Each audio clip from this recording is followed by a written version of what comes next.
যখন কোনো অঞ্চলের আগুন অনিয়ন্ত্রিত হয়ে পড়ে, বন্য পরিবেশ, গাছপালা এবং উদ্ভিদে আগুন ধরে যায়, তাকে বলে দাবানল। বনাঞ্চল, তৃণভূমি, সাভানা এবং অন্যান্য বাস্তুতন্ত্রে দাবানল দেখা যায়। লাখ লাখ বছর ধরে এমনই হয়ে আসছে। কোনো নির্দিষ্ট মহাদেশ বা পরিবেশের মধ্যে এই দাবানল সীমাবদ্ধ নয়। বছরের এই সময় ক্যালিফোর্নিয়ায় সাধারণত কিছু দাবানল দেখা যায়। যখন পর্যাপ্ত বৃষ্টি হয় না, তখন গাছপালা অত্যন্ত শুষ্ক হয়ে যায়। শীতকালে ঠান্ডা আবহাওয়ার সঙ্গে বাতাসের প্রবাহ বেড়ে যায়, ফলে এই অঞ্চলের সবচেয়ে ধ্বংসাত্মক দাবানল দেখা যায়। দক্ষিণ পূর্ব এশিয়াতেও দেখা যায় দাবানল। ইন্দোনেশিয়া, মালয়েশিয়া এবং থাইল্যান্ড ও ভিয়েতনামের কিছু অংশে দাবানল দেখা যায়। পৃথিবীর বিভিন্ন অঞ্চলেই দেখা যায় এই ধরনের দাবানল। যেখানে শুষ্ক আবহাওয়া ও প্রচুর গাছপালা থাকে, সাধারণত সেসব এলাকাগুলোতে বেশি দেখা দাবানলের ঘটনা ঘটে। আগে দাবানলের ঘটনা ঘটেছে এমন এলাকায় দাবানল হওয়ার সম্ভাবনা বেশি থাকে।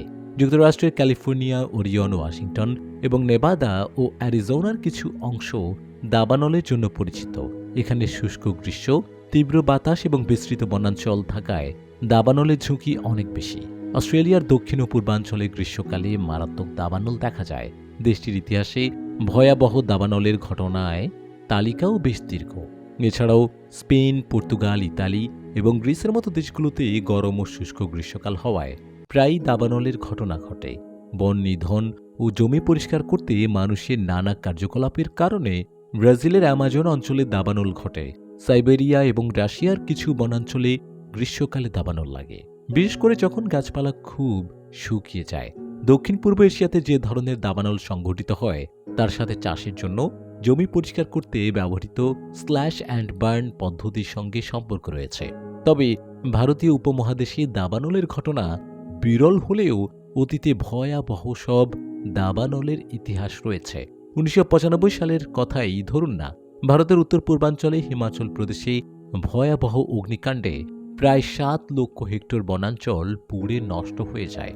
বাংলাদেশের বনভূমির বনাঞ্চলের বৃক্ষ শামিয়ানা যুক্ত না হওয়ার কারণে এখনও অতটাই ভয়াবহ দাবানলও হয়নি।